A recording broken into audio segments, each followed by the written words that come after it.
Hi there. So welcome again.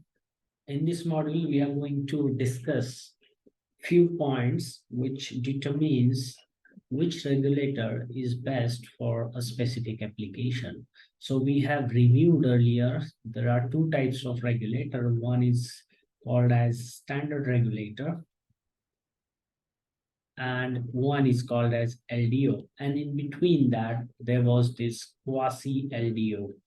So all the previous modules, you can see the details about the working principle and operation.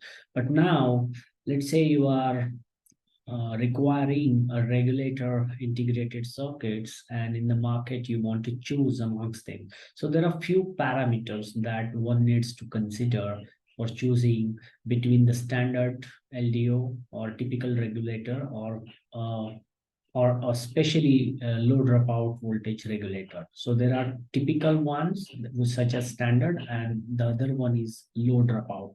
So one has to choose for a maximum load current. This is the parameter one has to look for. So is basically capability of a regulator to deliver a maximum current to the load, which is called as load current. So we have seen that in a typical or standard regulators, the capacity to deliver the load current is up to 10 amperes, whereas in LDO, you have it limited to 1 ampere. So basically, the regulator selected must be able to provide a sufficient current to the load under the worst case operating condition if you want your system performance to be reliable. Okay. Now, second parameter that one needs to consider whether your system is a battery operated or AC power sourced. So, for example, we have explained nowadays there are wearable devices such as smartphones, your smartwatch, ring, so many smart gadgets which are wearable or flexible, and they are operated by a supply low as 1.5 volt with a single cell of battery. In that case, you basically you want to use LDO, because in that case the differential between input and output, which is also called as dropout voltage, is as low as just 50 millivolt. And in so if the input voltage is 1.5 volt, and you want to regulate, you want to have a regulator source about that, so you can choose for a LDO, for a battery power operation. So this is the best choice. However, uh, in applications where dropout voltage is not really the case, and that you can tolerate the dropout voltage up to 2 to 3 volt, so standard regulator can be the better option. So let's say you want to go for 12 volt AC input, you want to have a 12 volt DC input, that is your V in, and you want to regulate it to 5 volt DC, that is your V out. So the dropout voltage is about 7 volt. Also, you can easily make sure that it is the case. So even so for the AC application, you can go for a standard regulator.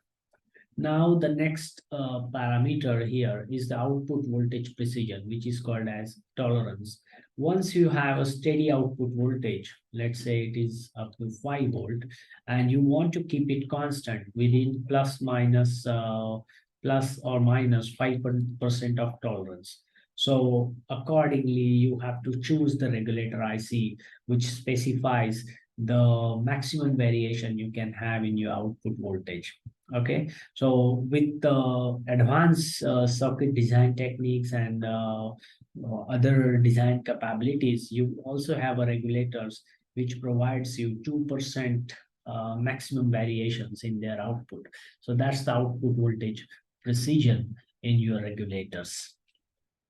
Now, the next parameter that we are going to discuss right here is the quiescent current or quiescent current.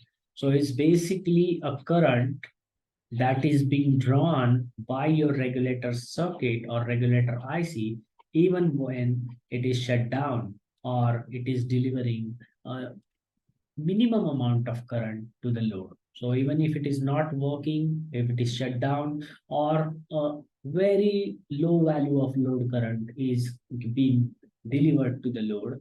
So the current that is being drawn by your regulator is called as quiescent current. So it is just like your regulator is doing nothing, no significant operation, or it is shut down, and still your IC is drawing the current in an ideal situation. So that is called as idling current. So uh, this critical current can be of critical importance in a battery powered application.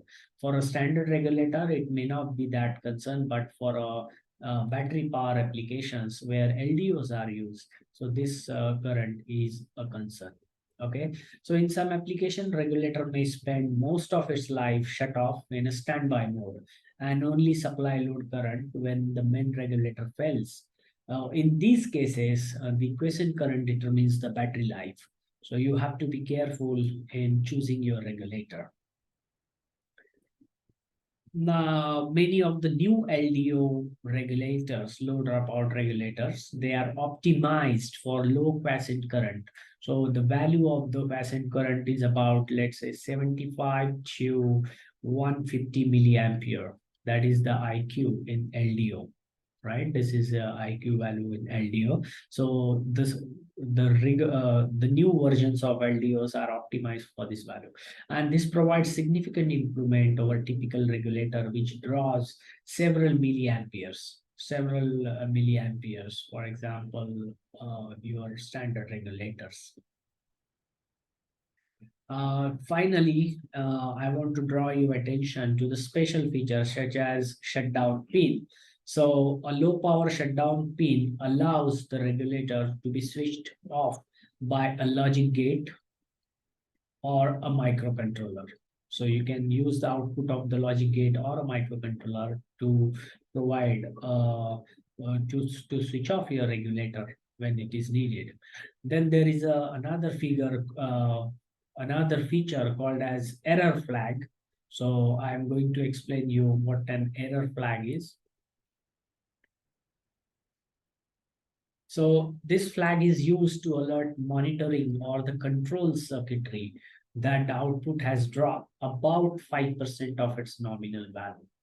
So it is intended as a warning flag that can alert a controller that a supply voltage may be low enough to cause erratic operation of the CPU or associated logic circuit. So remember, this is the output voltage that you are going to supply to the CPU or the control circuit, and the output voltage drops below its manual value. So the error flag can be highlighted, a warning sign can be generated. So in a summary, these are 5 or 6 important parameters that one needs to choose while choosing regulator for towards the hardware development. So hope you find this video useful. If you did so, share with others and do like and subscribe to the channel.